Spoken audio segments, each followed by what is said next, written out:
relationship building.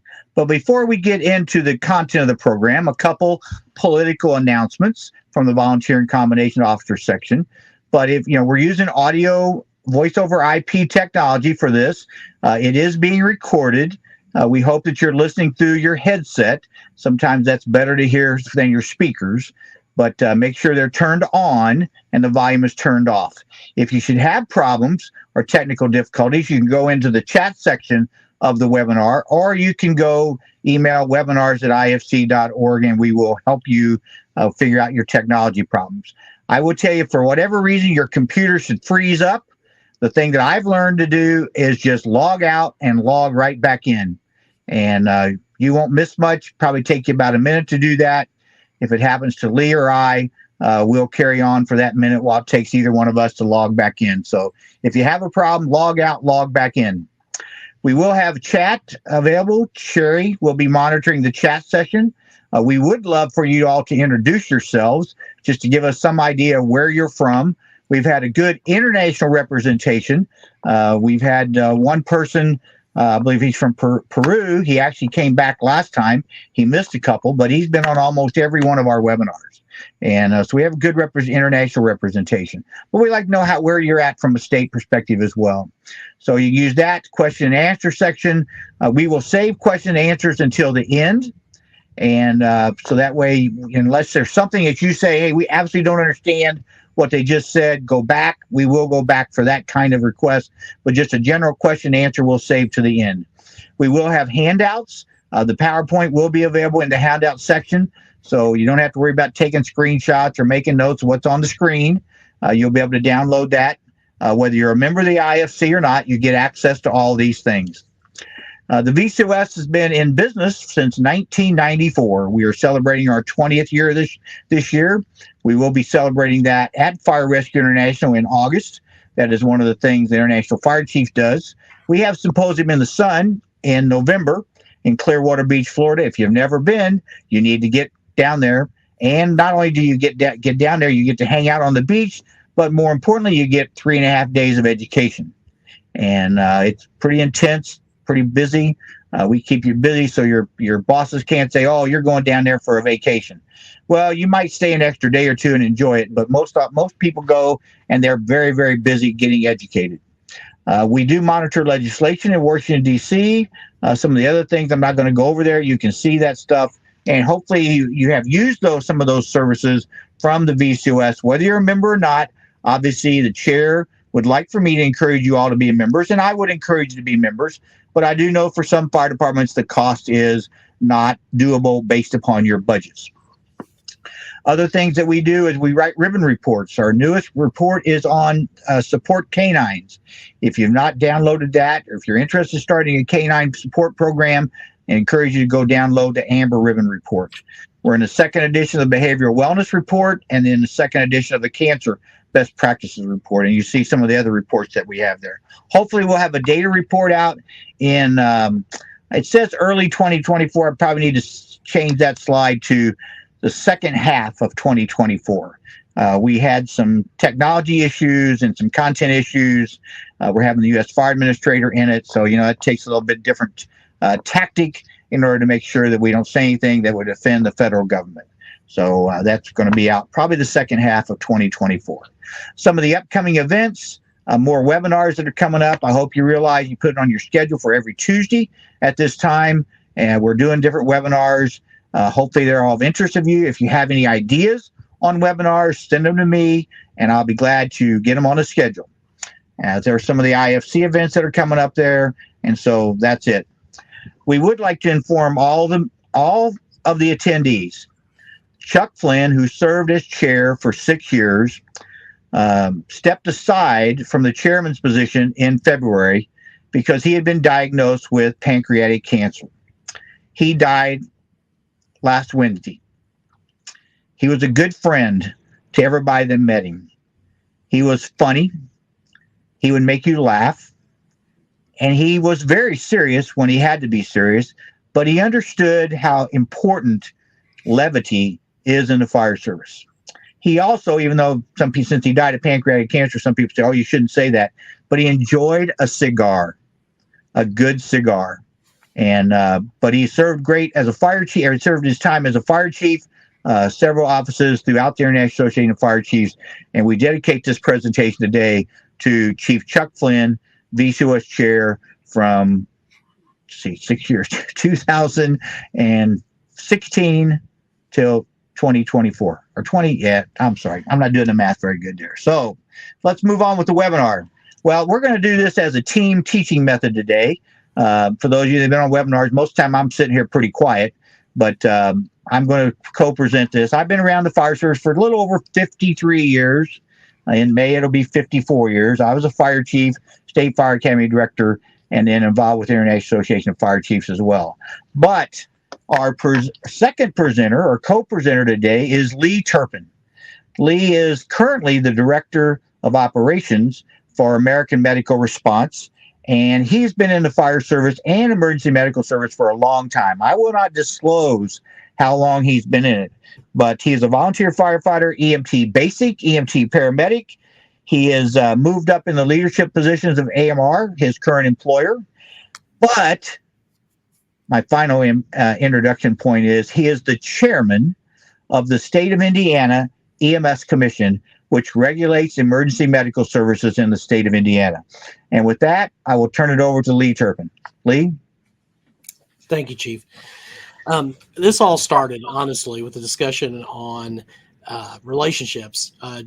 Chief Butman had made a post back in October that, and I'll read it verbatim, relationship building should be a significant part of a leader's education. And I simply saw that on Facebook, and I made the comment that it's all about relationships. Everything we do is in the realm of relationships. And the next day, my phone rang, and it was John, and he told me that we were going to be doing a webinar on this. And I know John well enough, and we have a great enough relationship that I know when he says we're going to do something, I'm going to follow, because I have absolute trust in him that it's going to be a good thing when it comes up. Well, thank you. We know that both Lee and I understand that relationships is the key to success from a leadership perspective. And so we're going to start off with a poll.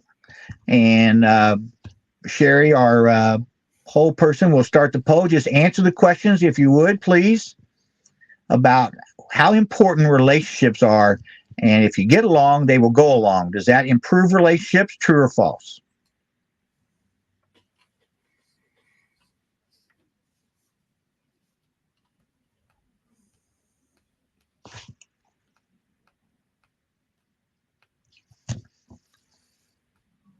I don't see any results coming up, Sherry.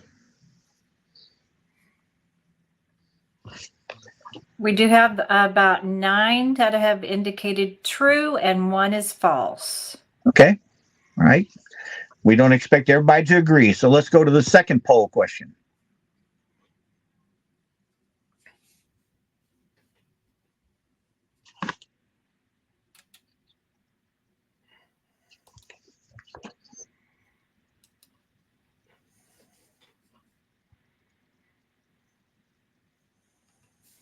Looks like everybody agrees with that one.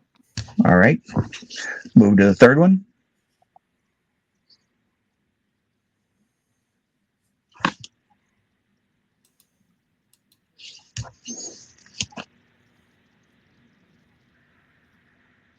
Again, everybody agrees with you. All right. And the final one.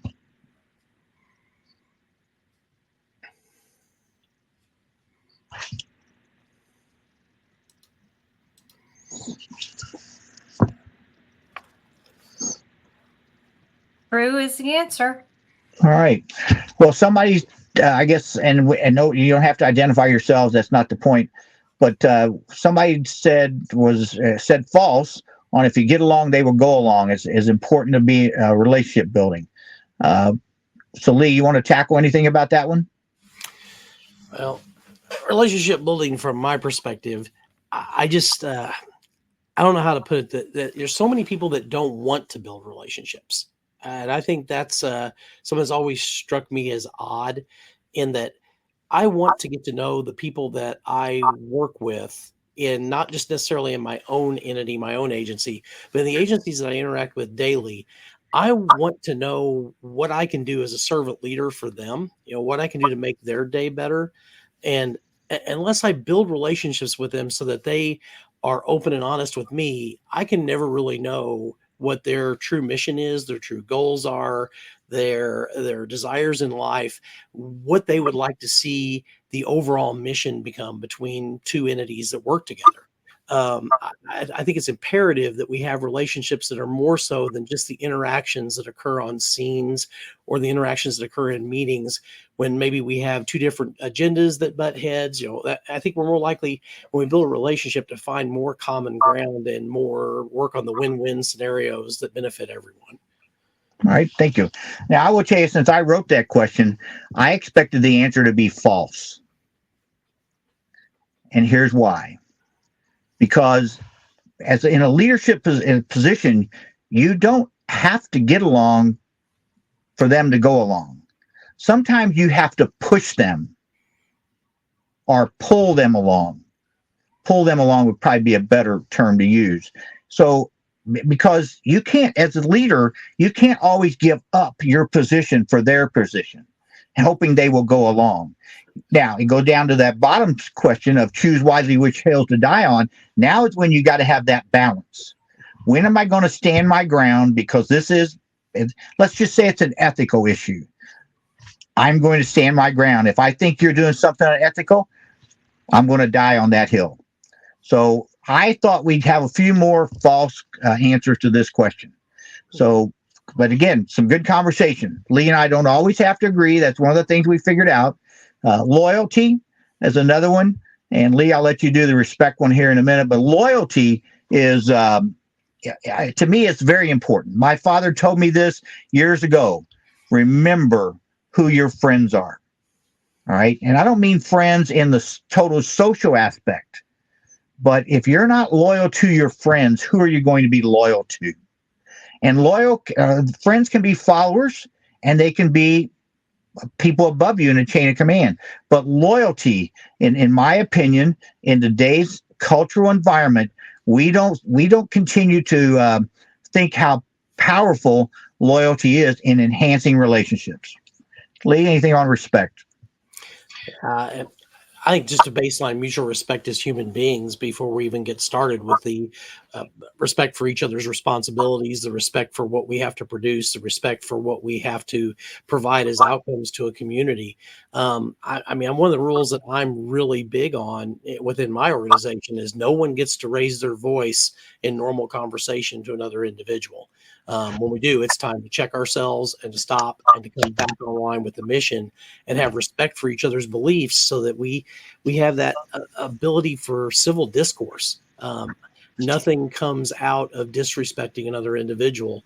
It's really when things start to deteriorate, when you see the disrespect that can occur, when we start to undermine or when we start to resort to talking about character assassination on other individuals, that never gets us anywhere. The respect's necessary to come to common ground and to keep moving forward and produce great outcomes and do better things for our communities.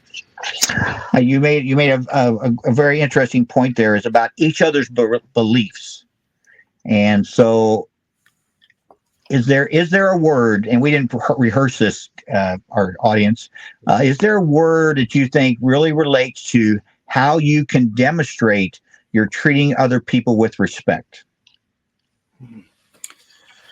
Or demonstrate other people respect. Demonstrate that you're treating them with respect. Yeah. Just that simply I can see your viewpoint. I can, or explain further to me. Explain to me how that impacts things. Educate me on your viewpoint, because I may not have the perception. Maybe I should have said two questions, because I think you just identified it, Lee. You want to show somebody respect when they're talking to you about something. Ask a question, because that lets them know. Number one, I'm listening to what you're saying, and number two, I want to hear what you're saying. I want to hear why you say what you say. So I think that's, again, a very good point on how you treat everyone with respect. Is when they come to you with the issue, with a problem, with something they want to talk about, ask questions, pay attention to what they're saying. So, all right. So hopefully that helps give some people, some of our attendees, a little bit of understanding of what we're going to talk about. When we look at relationships, and we already said it's all about relationships, and we probably have mentioned a couple of these things already in that first discussion, but hypocrisy. And so, it's like, how do you avoid hypocrisy? And here's a challenge for all of us. Lee started out as the EMT basic and became a paramedic, became a supervisor, became the boss, became the big boss. And how many people will come to Lee and go, oh, when you were a paramedic, you didn't do this before? Well, many people aren't still alive that were firefighters before I became fire chief, but they would say the same thing to me. Or when I became state fire academy director, it's like, well, we didn't have to do this when you were coming up. Well, yeah, I'm sorry, but you do now. But how do you avoid some of that hypocrisy that may come up, Lee, as you're getting promoted within a system? Well, I'm a firm believer on explaining the why. Number one, because things do change. We live in a world of change. And when you get into leadership, you kind of automatically are expected to become a change merchant. There's going to be things that you're going to want to push, that you're going to want to change and make better. And there's going to be things that are going to be handed down to you that you're given the responsibility to change and make better. So when they use that against you to say, you didn't have to do this, why are you making us? Or would you really do this if you were in my position? The answer for me to lead and to say it correctly is yes. And not only that, I'm going to get in there beside you and I'm going to train, and I'm going to get in there beside you and do the same job. I'm going to try my doggondest to get out there in the field and watch you do this change and help you with this change, and maybe even tweak the change if it isn't working right, or side with the folks that say, okay, the change isn't working. Now I have to become a change merchant to go the other direction and say, we tried this. It was not what we thought it would be. And we're going to go back to the center again and start over. But I think the hypocrisy comes in when they ask you those questions and you're staying the course for no other reason than you want to stay the course so that you don't appear that you did something wrong. I'm a firm believer in falling on the sword and say, I own this. I'm not going to force you to do something that's wrong. We're going to fix it. Oh, Lee, I think I quote my father a lot. I know, Lee, you can probably do the same thing, but he always told me, don't stand up for something that you really can't stand up for just because you're going to look silly. And they're going to understand that, well, he doesn't know why he's doing what he's doing, except he's hard-headed, or she is hard-headed. So I think it's a good conversation there. We talked a little bit about loyalty, giving preference to others. I want to jump down to the sacrifice your idea for others. I think in a leadership position, in order to improve relationships, you have to understand, even though you can have 5 bugles or you can have the title on your shirt that says director, that doesn't mean you have the best idea. I believe in Stephen Covey's begin with the end in mind, one of his principles. And so when I go into some meeting or some kind of conversation about new ideas, I don't like a blank sheet of paper. I want to go in and here's my idea. But just because it's my idea, and some of my friends now call them Buckman's wild ass ideas, because we'll have a conversation. I know that when I throw my idea out there, I'm not going to get exactly what I wanted. And so I'm willing to negotiate. I'm willing to give in. There may be some things I won't give in on, but nobody has 100% correct ideas 100% of the time.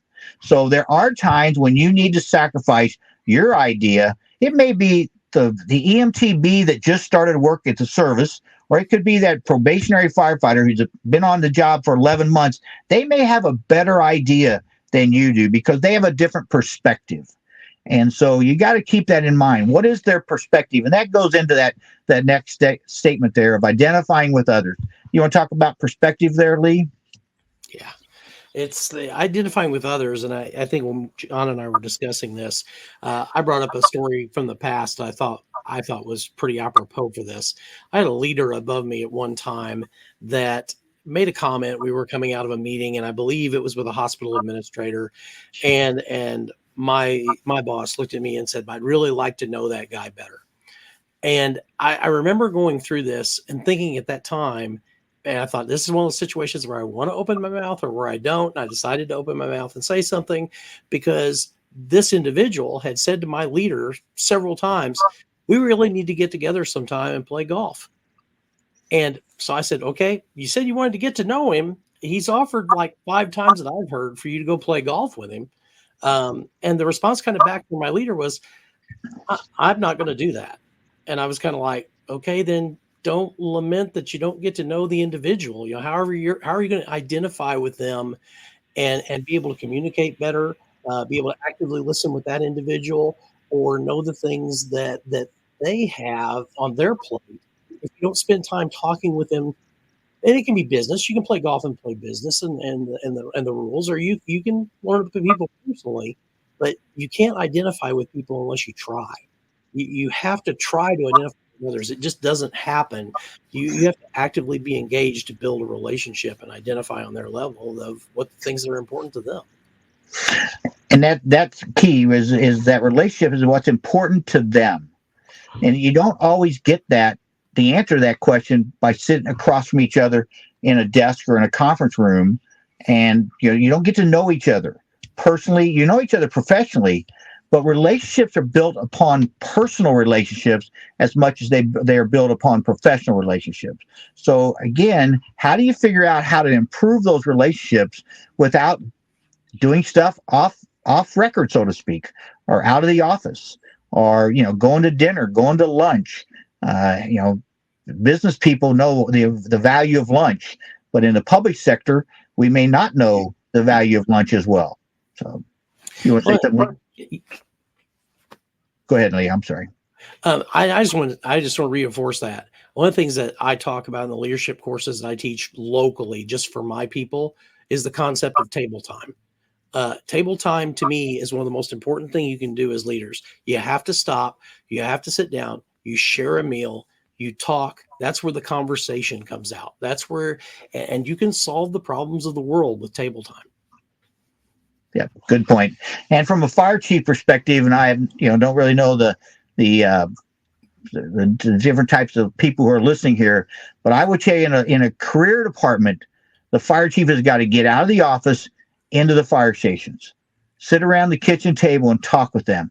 I will tell you and warn you against letting your guard down when you are sitting around that kitchen table, because in today's world, you could make a statement, a totally innocent statement that could come back to haunt you later. So remember, when you go there, go to the kitchen table or go sit in the fire station, sit on the tailboard if you can find a tailboard, and have a conversation. Be careful what you say. All right. We've been trained. Hopefully we've all been trained in bullying, harassment, sexual comments, ethnic comments. Get that stuff out of your vocabulary. Remember who you are. And I don't care if you're a firefighter or EMTB and you're talking to another firefighter or EMTB. You cannot say stuff like that. I know of a guy who was in a fire station for 20 years who went in the office and made a comment about a black firefighter. It wasn't the comment that got the person in trouble. It was that they identified the person as a black firefighter and they were discriminating against that black firefighter. And so you got to be careful. I know firefighters hate this when we're told this. You need to go to sensitivity training. All right. It is a different world. I did not realize until, I'll just say 2 years ago, I'm sitting in a meeting and a black fire chief makes a comment about when you stand up in front of a class and you say, well, if you guys will do this, you're actually insulting the females in your audience. They are not guys. And I have struggled with that since I was told that. And I told the person afterwards, thank you very much. I didn't realize it, but I try to say, you firefighters, you members, being very generic, men and women, being very generic and being sensitive to their needs. Why should we insult people on purpose, for sure, but not by accident? Find out what makes them, what impacts their sensitivity. And you go, oh, firefighters got to be tough. They got to learn to take it. I've had that conversation with a large metro city fire chief. He goes, they need to earn their stripes. They've got to put up with some of this harassment. And I go, no, they don't. You'll be in trouble quicker than anything if you harass people. So, Lee, anything to add to that?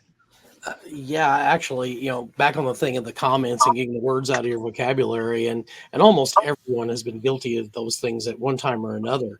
I've got a standard because people will test the waters with that. They'll say something, and then if they get away with it, they'll stretch it a little bit further. So my line is always to say, there is a line, guys, or there is a line, everyone. I'll say something like that to kind of bring it back to center. And one of the leaders I work alongside, in the office next to me, as a matter of fact, he's very fond of saying, you can't say that. I mean, he'll put a stop to it. He'll say, you can't say that. And that's, I think it's very appropriate. And lastly, just to call attention to one of the comments that's over in the chat from Dan K. I said, in my opinion, relationship building is strategic. People won't go along with you unless they can get along with you. That actually slides in here because I think everyone's met the person that they can't really get along with who doesn't even try to get along with other people. Okay. Well, you made a comment about what they will tolerate. And I think that's a very good point in that if you fire chiefs on this webinar today or listening to it in the future think females are not still harassed in your fire stations, and I would say probably the same thing in your ambulance stations, you're wrong.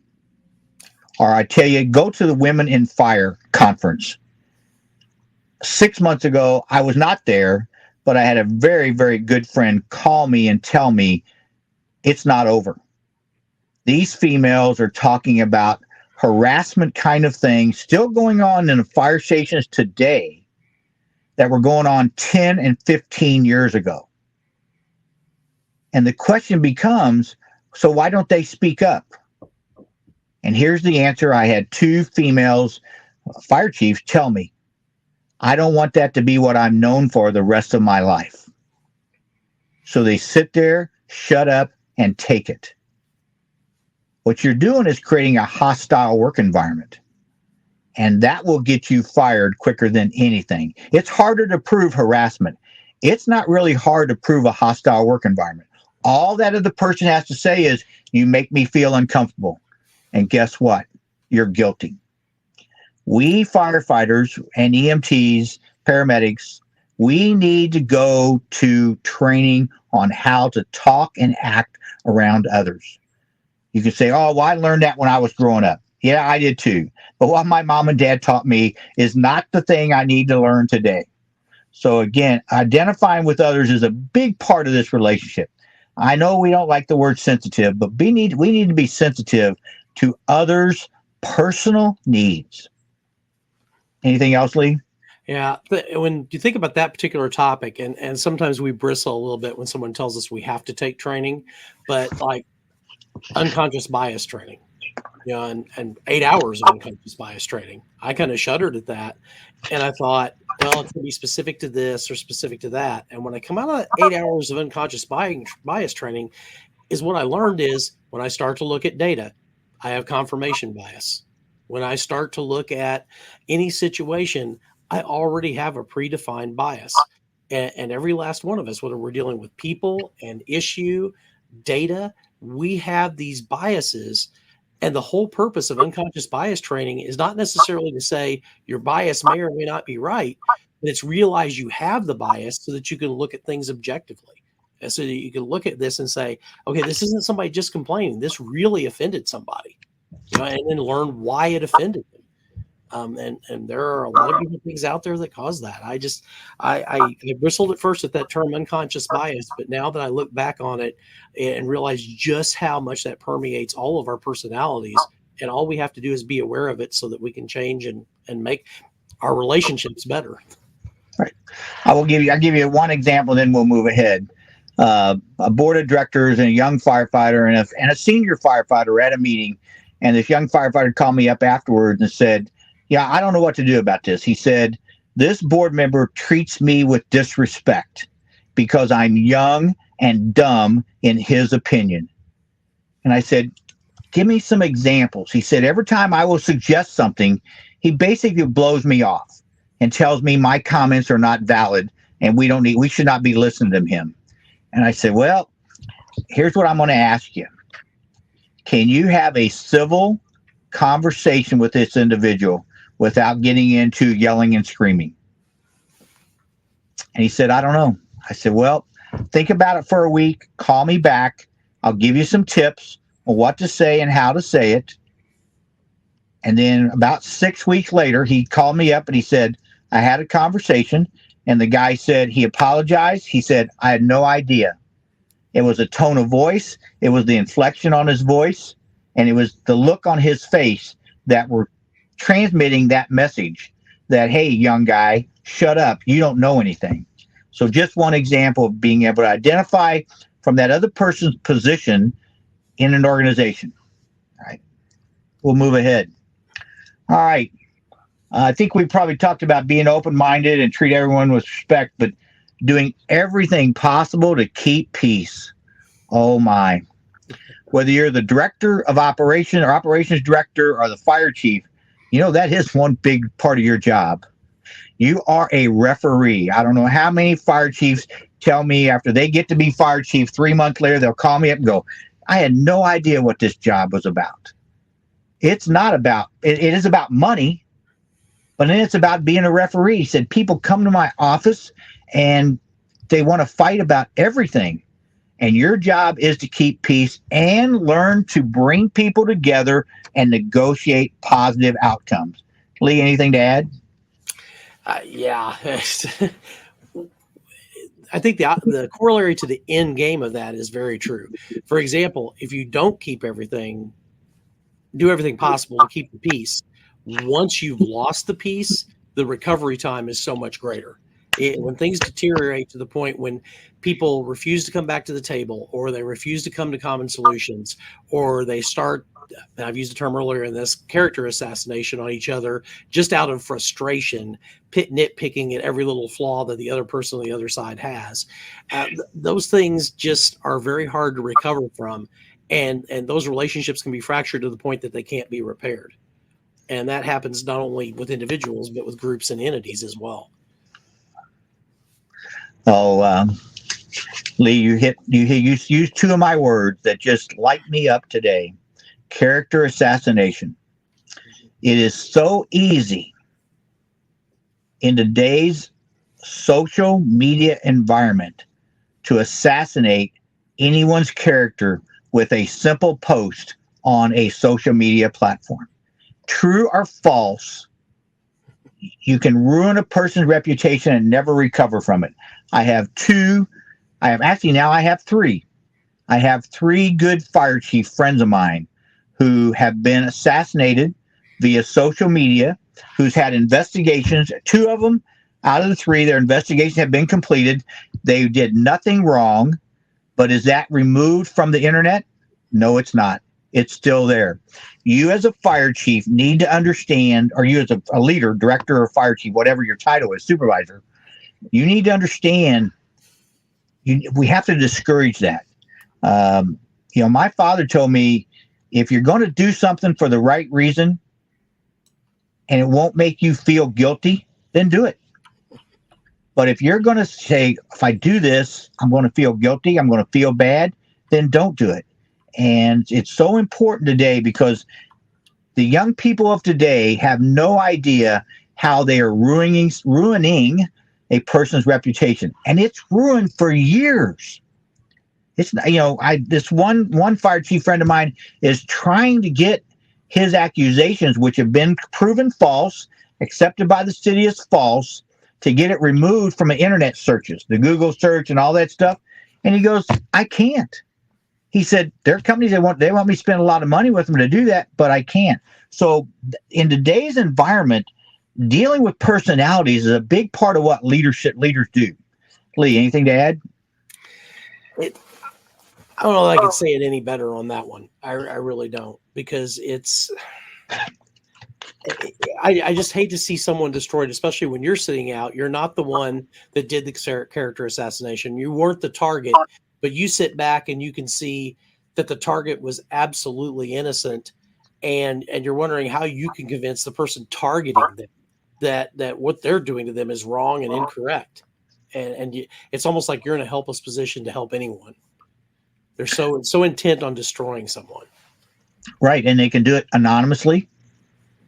So it's like, it's not like in the old days. I know this is be foreign to some people, when you put pen to paper and filed a complaint and you had to sign your name to it.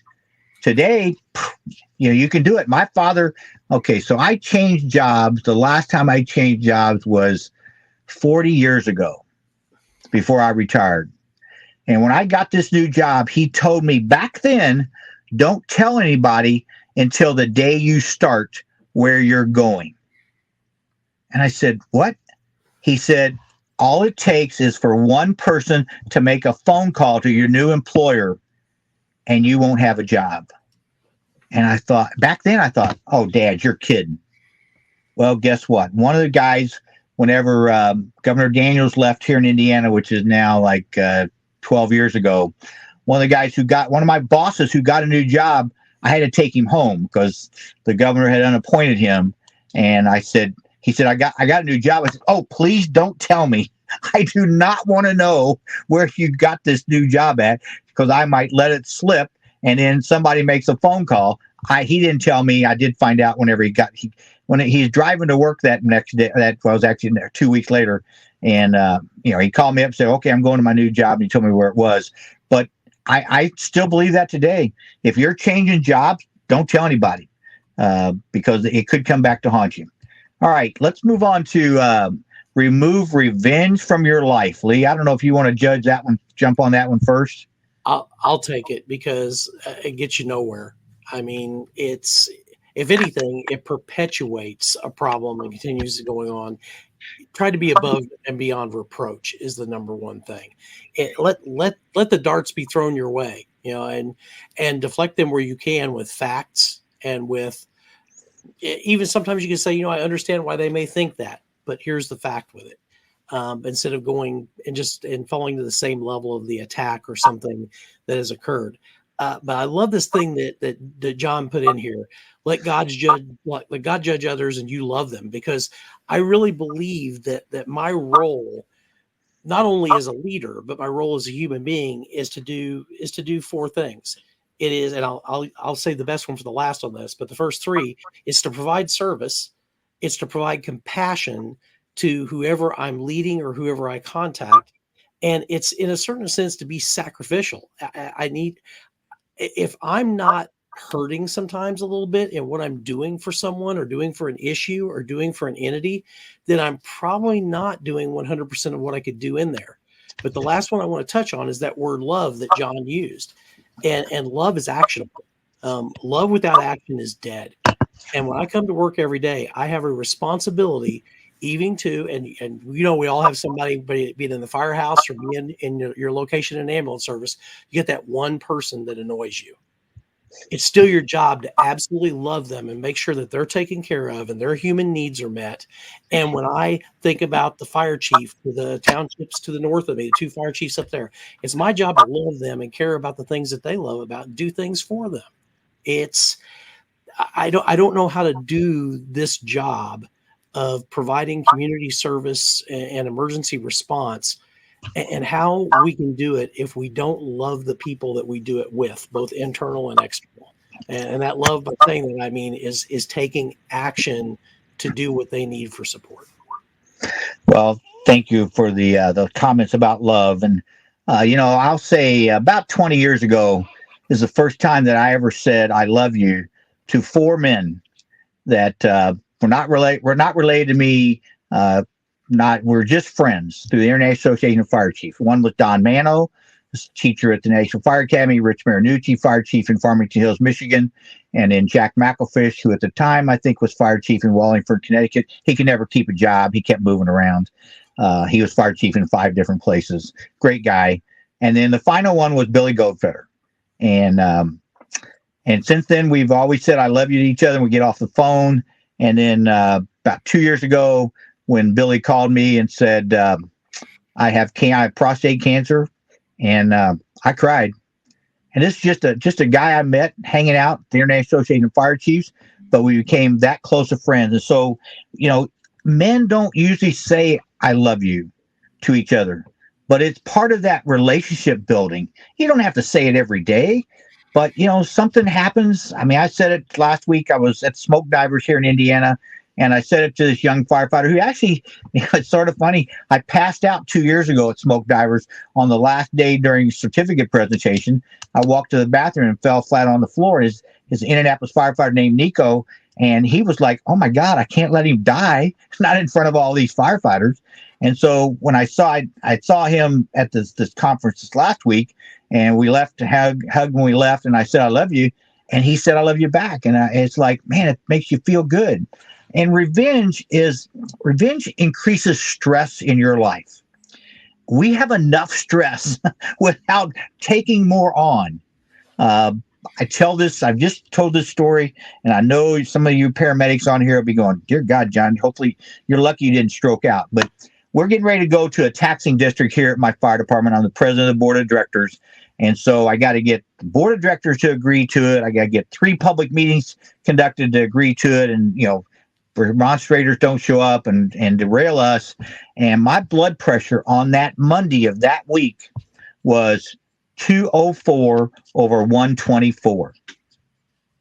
On Friday, after the meetings happened and the approvals happened, my blood pressure was 122 over 64, which is where it's at normally.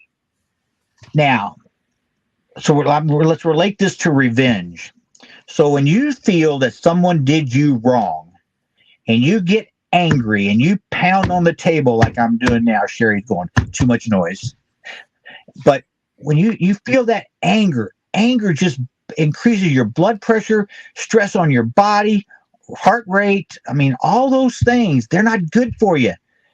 If you think somebody did you wrong, confront them in a positive way. Don't let revenge ruin your life. I talked to people. I had to, when I was president of the International Association of Fire Chiefs, I had to fire a person because he used the IF's, the International Fire Chiefs credit card, to gamble. I never felt so much pressure in all my life to not fire him, but I did.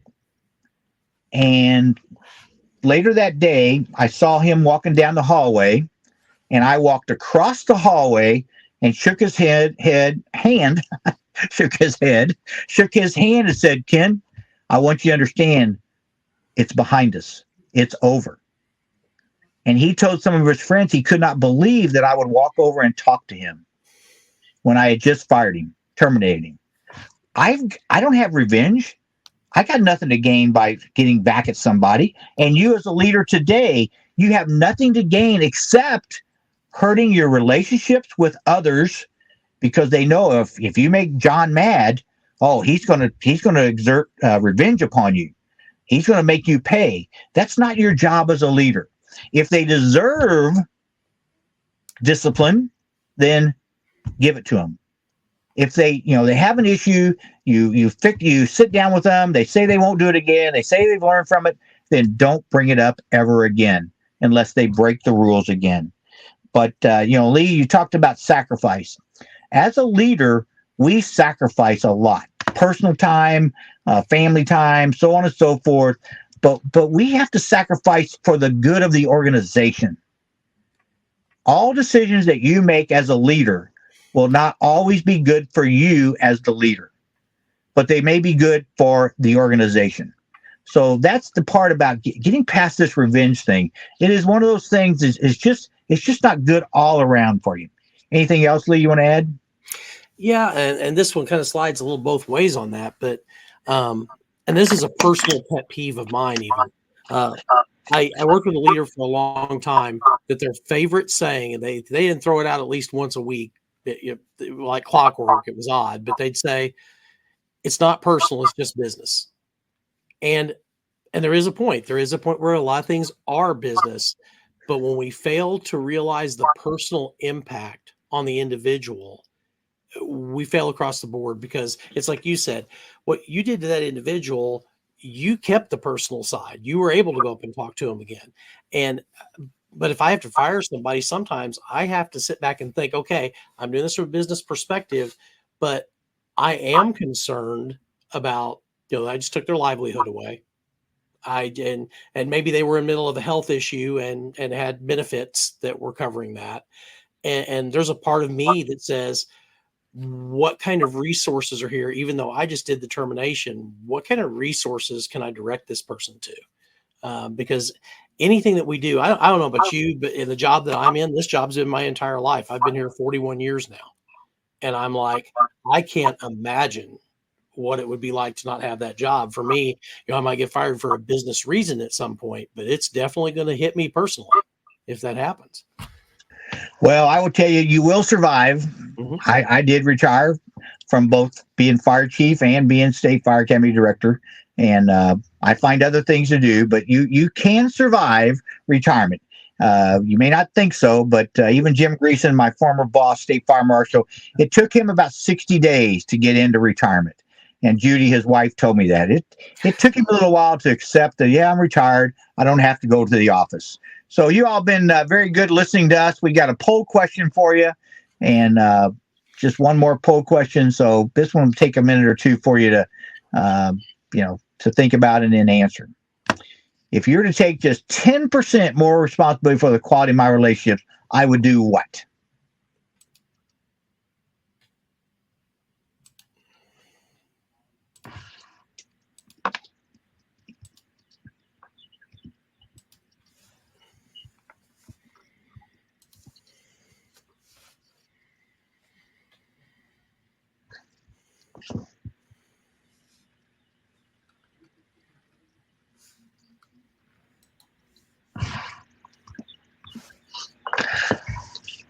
How we doing, Sherry?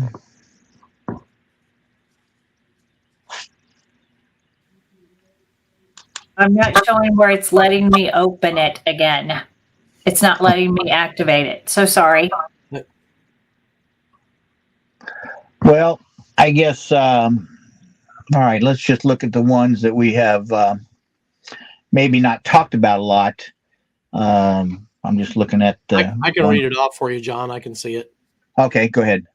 It's listen more was 25% of the audience feels that way. Socialize with friends was 16%. Identify your emotional triggers, 13%. Get out of the office, 16%. Become an expert in empathy, 9%. Knowing when to yield, 3%. Be curious, 15%. And read between the lines, 3%. Wow. Okay. Well, listen more. I think we probably beat that one up on you guys quite a bit today there. I'm a little surprised at the empathy being 3%, because I think that is one of those things about, from a leadership perspective, is it's not have a soft spot in your heart for somebody, but I guess it is. Is it understand? You remember when you had to sit across the desk from your supervisor because all of a sudden you get a phone call that says, hey, the boss wants you to see you in the office? Do you remember what that felt like? And so my point is, have a little empathy for that. Remember your feelings when you now call somebody else into your office. I will tell you that when you have, in my opinion, when you have somebody in your office, you do not sit behind your desk. Absolutely.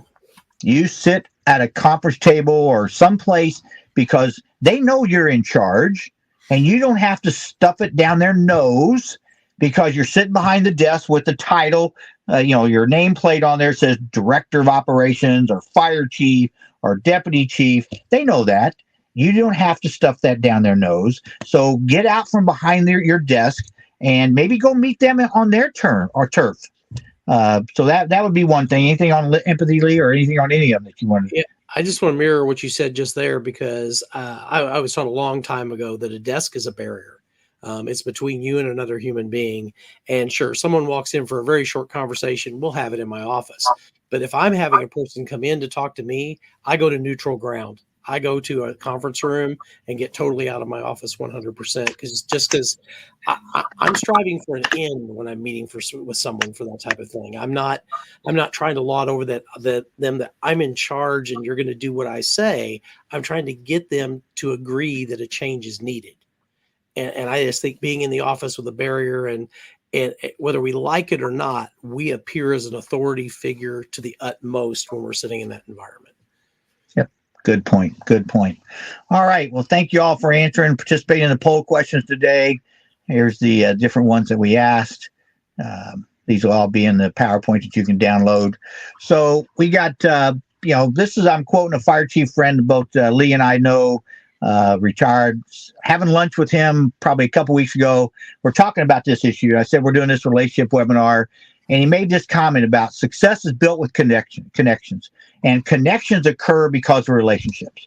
And he was telling me about his daughter who just graduated from college, and she's looking for a job. She wanted to get a really good job. She's got a pretty good education in IT and communication, stuff like that.